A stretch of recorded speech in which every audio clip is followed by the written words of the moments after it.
ബിനോയെ ഞാൻ നമിക്കുന്നു. കാരണം ബിനോയ് ഹൃദയം ദേവാലയമാക്കി മാറ്റിയ ഒരു വ്യക്തിയാണെന്ന് എനിക്ക് മനസ്സിലായി.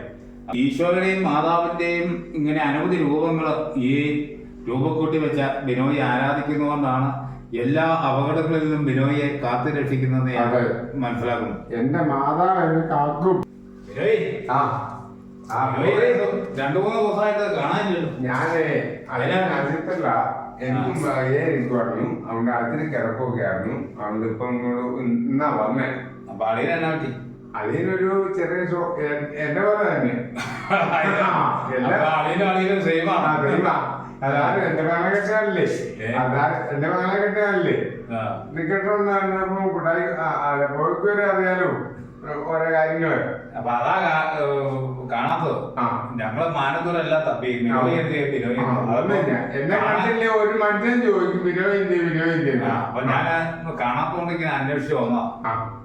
അത് കുഴപ്പമില്ല. അപ്പൊ നന്നായി. വേറെ കുഴപ്പമൊന്നുമില്ലല്ലോ. ബിനോയുടെ അത്ര ഇഷ്ടമുള്ളതുകൊണ്ടാണ് ഞാൻ അന്വേഷിച്ചു വന്നത്. എനിക്ക് മനസ്സിലായി. അപ്പൊ ബിനോയ്ക്ക് ഇപ്പൊ നിലവിൽ ആരും ഇല്ലല്ലോ. എല്ലാരും ഉണ്ട്. മാതാമാരെല്ലാം ഉണ്ട്. അതെയോ? അപ്പം ആലപ്പുഴയ്ക്ക് മൂന്നാളും പോയി. അപ്പൊ ഒരു കാര്യം അപ്പം നമ്മുടെ പിതാവായ ദൈവവും പുത്രനായ ദൈവവും പരിശുദ്ധാത്മാവായ ദൈവത്തെയും ബിനോയി എപ്പോഴും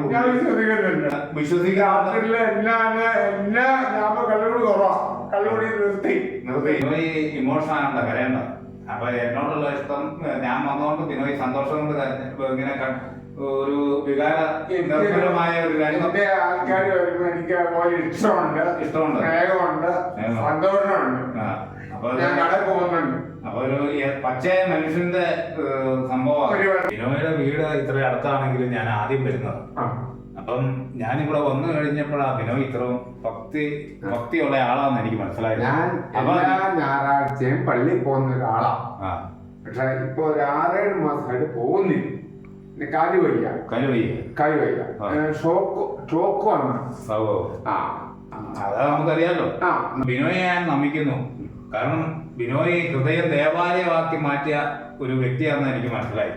ഈശോയുടെയും മാതാവിന്റെയും ഇങ്ങനെ അനവധി രൂപങ്ങൾ ഈ രൂപക്കൂട്ടി വെച്ച ബിനോയെ ആരാധിക്കുന്നതുകൊണ്ടാണ് എല്ലാ അപകടങ്ങളിൽ നിന്നും ബിനോയെ കാത്തു രക്ഷിക്കുന്നതെന്ന് ഞാൻ മനസ്സിലാക്കുന്നു. എന്റെ മാതാവ് എന്നെ കാക്കും. ഇത് എത്ര ഞാൻ കിടക്കുമ്പോഴും ഏൽക്കുമ്പോഴും നെറ്റിക്കുറിച്ച് എടുക്കാതെ എനിക്ക് കാല് വേല വയ്യ. അപ്പൊ എല്ലാ ചിന്തയിലും എല്ലാ ദൈവിക വിചാരമുണ്ട്. ഇതുണ്ടോ? ഇതായിരുന്നു അമ്മ മാതാവ്. പിതാവും പുത്രനും പരിശുദ്ധാത്മാവും അടങ്ങിയ ത്രിയേക ദൈവം, ദൈവത്തെ ആരാധിക്കുന്നു. അപ്പൊ ബിനോയ് ഒരു സാധാരണ മനുഷ്യനല്ല. ഞാൻ നല്ല ഒന്നാമത് ക്രിസ്ത്യാനിയാ. പള്ളിയിൽ പോകും, അടിയുറച്ച വിശ്വാസത്തില് ഉള്ള ഒരാളാണ്. അപ്പൊ എല്ലാ അപകടങ്ങളിലും നമുക്ക് വന്ന് ഭവിക്കുന്നുണ്ടെങ്കിലും മാതാവും ഈശോയും കാക്കുന്നുണ്ട്. അപ്പൊ എല്ലാ അപകടങ്ങളിൽ നിന്നും നമ്മളെ രക്ഷിക്കും. എന്നെ രക്ഷിക്കും. എത്ര ആദ്യം വണ്ടി ഇടിച്ചു, അത് ഞാൻ ചത്തില്ല. അപ്പൊ ഇവിടെ ഷോക്ക് വന്നു.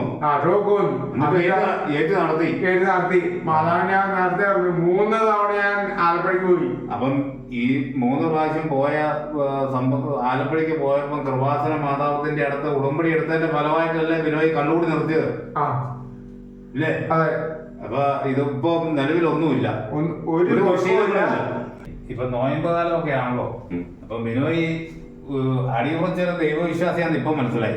അപ്പൊ അതോടുകൂടെ ഒരു ചെറിയ ഗായകനാണെന്ന് നമുക്ക് നേരത്തെ തന്നെ അറിയാം. പള്ളിക്കൂടത്തിലൊക്കെ പഠിച്ചപ്പോ ഇങ്ങനെ സമ്മാനമൊക്കെ കിട്ടിയിട്ടുണ്ട്. അത്യാവശ്യം പാട്ടൊക്കെ പാടാം. അപ്പൊ ഈശോയുടെ ഒരു പാട്ട് പാടാം. ഈശോയുടെ പാട്ട് ഇഷ്ടം.